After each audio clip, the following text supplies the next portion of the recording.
ሰላም እንዴት ናችሁ? ውድ የሊቨርፑል ደጋፊዎች ድምጽ በያላችሁበት ሰላማችሁ ይብዛ። በርካታ ስፖርታዊ መረጃዎችን ወደ እናንተ ይዘን መተናል። እስከ ፕሮግራማችን መጠናቂያ ድረስ አብራችሁን ቆዩ።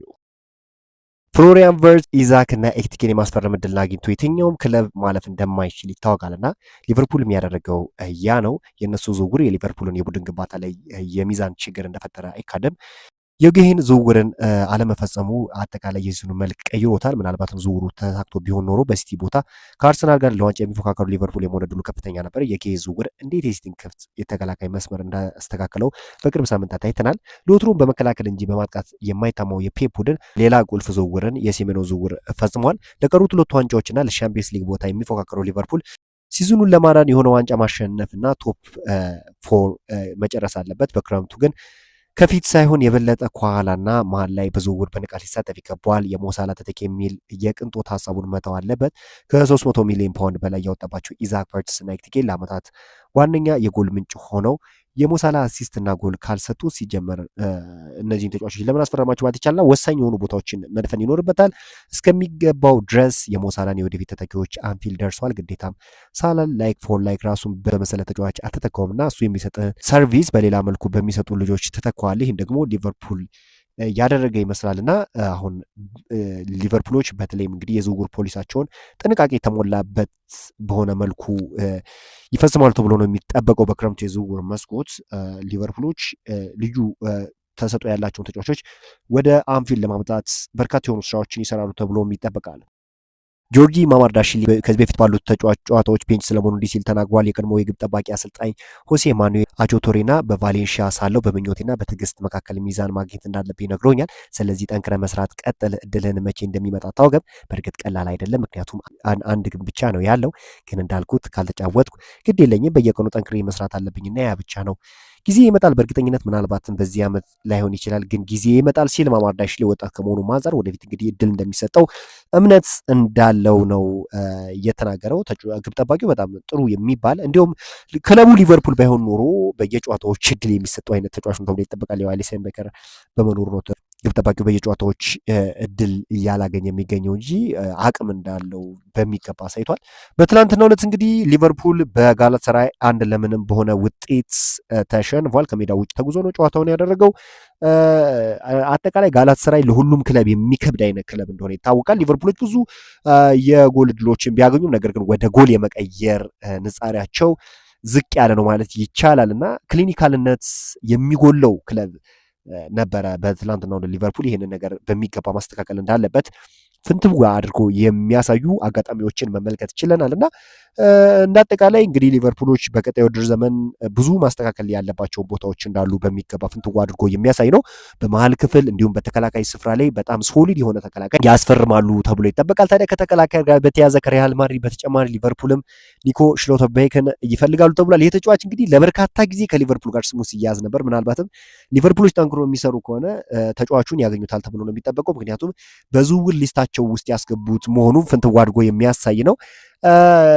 በጣም ድንቅ የሚባል የተከላካይ ስፍራ ተጫዋች ነው። ስለዚህ ሊቨርፑሎች በተለይም እንግዲህ ኮናቴ ከሊቨርፑል ለቆ ወደ ሪያል ማድሪድ የሚሄድ ዕድል ይኖረዋል በቀጣዩ የክረምቱ የዝውውር መስኮትና ይህንን ተጫዋች በሽሎተርቤክ ለመተካት ሀሳብ እንዳላቸው ነው የተገለጸው።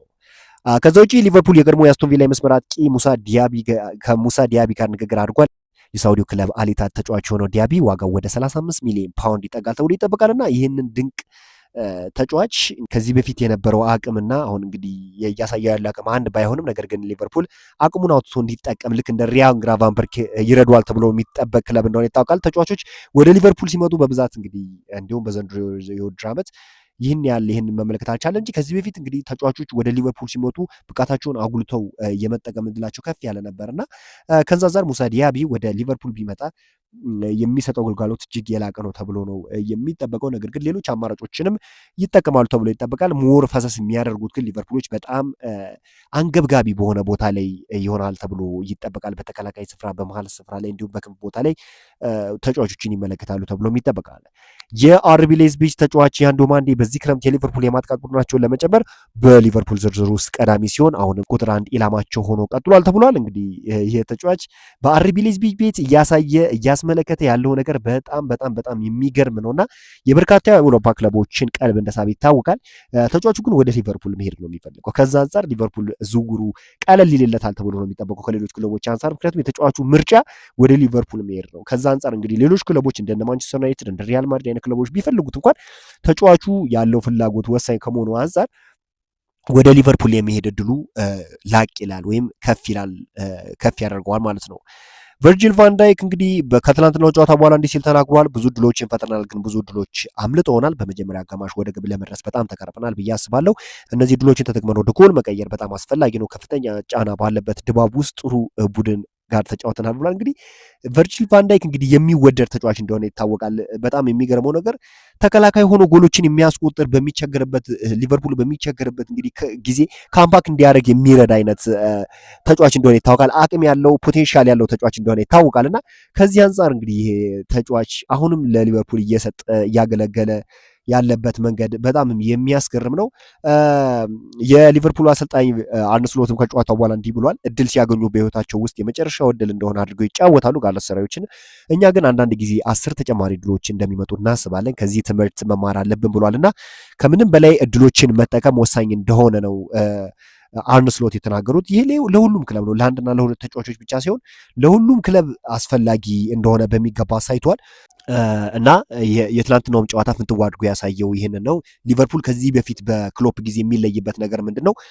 የጎል ዕድሎችን በሚገባ የሚጠቅም አይነት ክለብ ነበር። ነገር ግን አሁን የተለየውን ሊቨርፑል እየተመለከትን ያለ ነው እና ከዚህ በፊት የነበረው የተጫዋች ኳሊቲ እና አሁን ያለው የተጫዋች ኳሊቲ የሚለያይበት ሁኔታ አለ። በተለይም የአሌክሳንደር ኢሳክ ጉዳት ማስተናገድ ነው።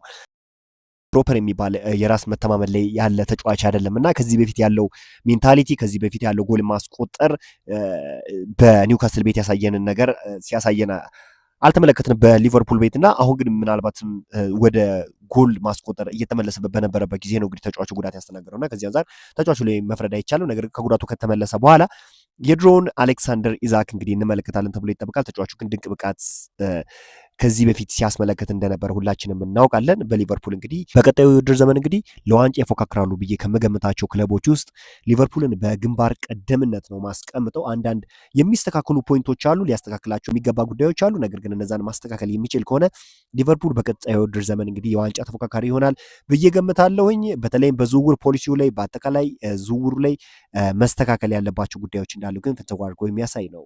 በዛሬው ዕለት እንግዲህ ሊቨርፑል የተመለከቱ ስፖርታዊ መረጃዎች ይህን ይመስላሉ። በአዳዲስ ስፖርታዊ መረጃዎች እስክንገናኝ መልካሙን ተመኘው።